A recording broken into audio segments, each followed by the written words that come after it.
Dead meme. Hey guys, welcome back. Let's talk a little bit more about Horizon. So, I'm at the auction house here, and I know that making currency is a big deal in this game. So I figured if I explain how to participate in the economy beyond crafting, because maybe crafting's too much risk for you. You don't like the idea of losing materials. It's just not for you. So if we look at leatherworking here, this is the introduction material. This one's a good one to choose because of how nuts the price is, and I think it's a good case study to help you understand. So let's look at 12 sheep leather. This is literally the level 1 item or level 2 item you make from the craft of leatherworking. And that price history is crazy. 9,000 for 12. So I think it's 750 for one, and what's one show up 700, so that's pretty normal. So you're probably asking yourself, why is sheep leather so expensive? So we'll go to the trusty internet. So keep in mind when you go to some of these pages, they may not be accurate because we're playing on a private server here, so please keep that in mind. So this one I've chosen as well because all the wikis and whatnot are still accurate. So here we are. So we need a dark crystal. Those are already very expensive. A sheepskin, Windhurst tea leaves, distilled water. There is an alternate recipe for using a willow log instead. So basically this is going to turn into which one is more cost effective, or maybe which one you have access to. Now on this web page, if you right click and say open a new tab, which I've already done, you can see, you can start getting an idea of what this thing is made from. Sheepskin. Where does this come from? Well, as you can see, there are merchants that actually sell it for 100 gil each. So there are individuals who camp out the NPCs and they resell it in the auction house. So, or you can get on your thief and murder some sheep in North Gustaberg and the Ronfar, various places, right, to get this sheepskin. So hopefully this helps you understand. Guild NPCs are probably a video all on their own, but they're only open at certain times of day, and their price varies, depends on the amount of people buying.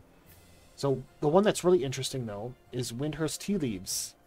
Typically, this is related to conquest NPCs. So right now, Sandoria holds the Saruta Baruta region. So if you want Windhurst tea leaves, from a vendor, you're going to have to come here. And they're relatively cheap. I believe, let's open up her tab. Tea leaves, 18 to 20 gil. Why am I talking about Windhurst tea leaves? Well, let's go to food. Let's go to ingredients. And if we get down to Windhurst tea leaves, clump of Windhurst tea leaves. So, 600 gil.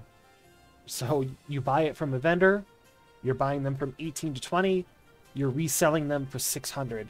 So do you see what's happening here?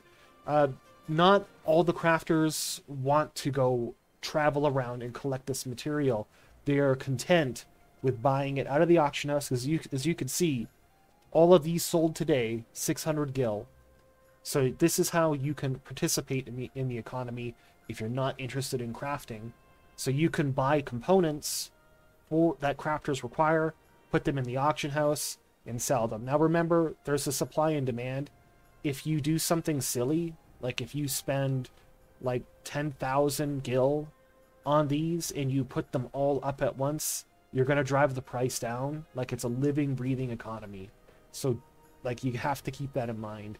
And as well, these prices fluctuate because someone else might do it to you. So whoever this has person is, has made just shy of 3k gil today, because someone did not want to make the trip all the way out to Windhurst, or in this case right now it's Sandoria. And as well, crystals are pretty obvious. I think you guys understand by now that crystals are important for crafting. The price of dark crystals right now, that's pretty high. It wasn't as bad as I've seen it, but it's something to keep in mind. So finding your method in which to participate in the economy. Do you want to buy stuff from the vendor and put it in the auction house? Things like that. So the reason why, again, we pointed out the leather is because of how crazy the price is on it. So not all materials get this sort of value. So here's a great example. In smithing, we get a bronze ingot. These things, they're not worth very much. You can make money on a bronze ingot by buying the gold, or sorry, the 3 pieces of copper and tin from the vendor, but the price margin is really small in comparison to leather. So when you're perusing the auction house and you see something with an absurd price, like leather, hopefully these skills, after you Google it up, will show you how to get involved and how to participate in the economy. Now, one thing that's really interesting that is not covered here is that I haven't talked about yet is desynth. So, FF11, Goblin Mask. So, Goblin Masks, you think they're kind of worthless, but as you can see, if you use a crystal on them, you can acquire this very coveted sheep leather. This Goblin Mask is selling for around 400 right now. The sheep leather sells for 700. 1 win crystal. Now, there is an issue with desynthing. The failure rate feels rather high in comparison to just plain old crafting. And as you can see, you could also use it for alchemy, for glass fiber. So this game does not easily, it doesn't hold your hand. It's not like, say, your typical Final Fantasy 14 is a good example of, you do this quest, we'll give you this money. It's very, very clear on how to make money. So keep this in mind. You're going to have to research. And in reality, like when I see people in town say, how can I make some money? I flat out tell them, like, if I'm in Sandoria, which is where I'm from, go kill bats and trade them into the NPC in North Sandoria. Like, ask people. Anyway, hopefully this video is helpful. If you like it, you can leave a sub or a like. That would be pretty cool. A comment for something that maybe I should have talked about. And one final note, keep in mind, make sure that the webpage you're using, since this is a private server, may not be accurate. So just keep that in mind. And thanks for showing up.